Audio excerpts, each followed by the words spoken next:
Have you ever seen jealousy so deep that it burns brighter than love? In the peaceful village of Itoro, two sisters were once the best of friends, until envy turned one into a monster. One cold night, out of anger and hate, a sister lifted a pot of boiling oil and poured it on her own blood. The screams that filled the air that night never left the hearts of those who heard them. Years passed, but the fire she started that night came back for her, stronger, darker, and without mercy. In the peaceful African village of Itoro, two sisters were known for their beauty and bond. Their names were Amara and Lillian. The sisters grew up sharing everything: clothes, food, laughter, and dreams. The villagers often said that Amara and Lillian were like the moon and the sun, different, yet both bright in their own way. But deep inside Lillian's heart, something dark began to grow, a small seed of jealousy that would one day destroy everything. Amara was gentle, kind, and loved by everyone. She helped old people, comforted children, and always spoke with a warm smile. When she walked through the village, people greeted her with blessings. She never raised her voice, even when others were rude to her. Lillian, her younger sister, was beautiful too, maybe even more beautiful, but her heart was not at peace. She often sat alone, watching Amara receive all the love and attention she secretly wanted for herself. Every day, she wondered why people didn't see her goodness.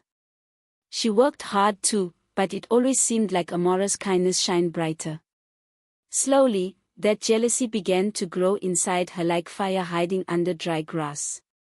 She started comparing everything: their clothes, their looks, their lives. If Amara bought a new wrapper, Lillian felt angry. If someone praised Amara's cooking, Lillian's face turned cold. Their mother, Mom Nkechi, noticed the change. She often told Lillian that love among sisters was the greatest gift. She said jealousy was like a snake that bites both the heart of the one who feels it and the one who receives it. But Lillian didn't listen. She only smiled weakly and said she was fine.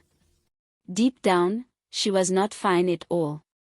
One day, during the Great Yam Festival, the whole village gathered at the chief's palace.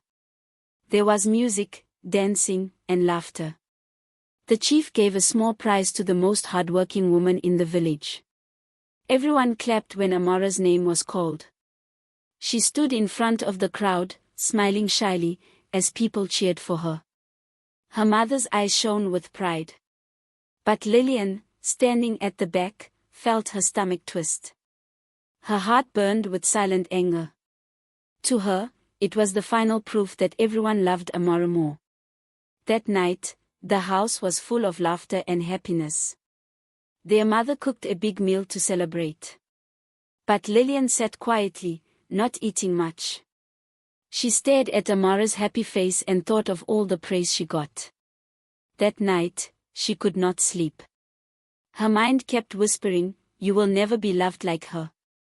She took everything from you." By morning, the seed of jealousy had turned into poison. The next day, their mother asked the girls to prepare food for visitors. Amara was in the kitchen, singing softly as she fried yam and plantain in a big pot of hot oil. The smell filled the house. Lillian walked in silently and stood behind her sister, watching her every move. Amara didn't notice the look in her eyes. She simply asked Lillian to pass her some salt. But Lillian didn't move. Her heart was beating fast. In a moment of pure anger and blindness, Lillian grabbed the pot handle. Her mind screamed that it would finally end her pain. She lifted the pot and, without thinking, poured the boiling hot oil on Amara.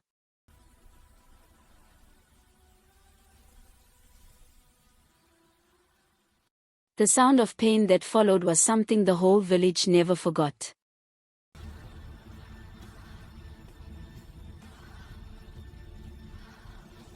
Amara screamed and fell to the floor, her skin burning. The smell of oil and flesh filled the air. Their mother ran into the kitchen, dropped her basket, and cried out in shock.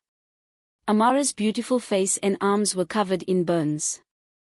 The neighbors rushed in after hearing the scream. When they saw what had happened, people shouted in horror. Amara was rushed to the village healer. She stayed there for weeks, unable to open her eyes. Her once beautiful skin was now full of scars. When she finally woke, she could not recognize herself. Her heart broke, but she still whispered her sister's name, asking if she was safe. Lillian, meanwhile, sat under a tree outside, shaking and crying. She realized what she had done, but it was too late. The villagers wanted her punished. They gathered and demanded that she be sent away. But even in her pain, Amara asked them not to hurt her sister. Her voice was weak, but her heart was still full of love.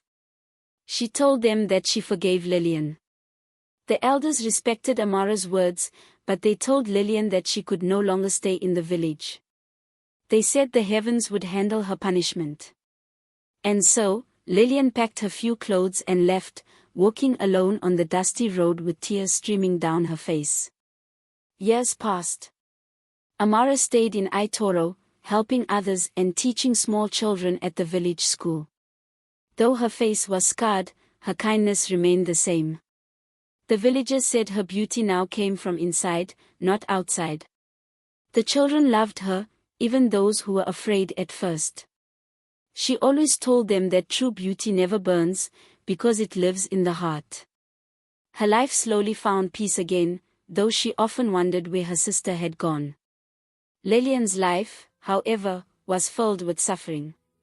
She moved to the city, working as a maid and cleaner. The people she worked for often shouted at her and treated her badly. Every time she saw a pot of hot oil, she trembled. At night, she woke up from nightmares of Amara's screams. She begged God for forgiveness, but her heart was never free. She tried to forget, but guilt followed her like a shadow. One day, 10 years after she left, Lillian decided to return home. She missed her mother and wanted to see Amara again. She hoped maybe time had healed the wounds. When she reached Aitoro, people stared at her.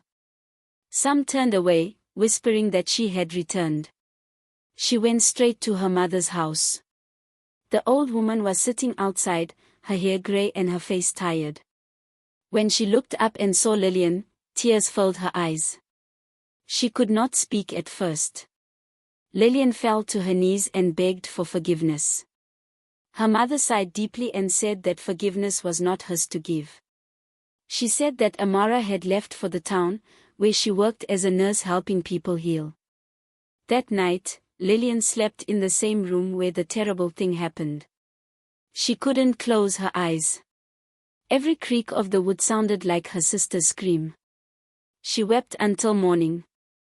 The next day, she went to the town to look for Amara. She found the hospital where Amara worked and waited near the gate. But when she saw her sister from far away, calm, beautiful in spirit, and smiling at others, she couldn't move. Shame held her feet in place. She turned and walked away quietly, crying. She got a small job in a restaurant near the bus station, cooking food for travelers. She worked hard, trying to forget the past. But one hot afternoon, while cooking, her punishment finally came. As she carried a big pot of boiling oil, the handle broke.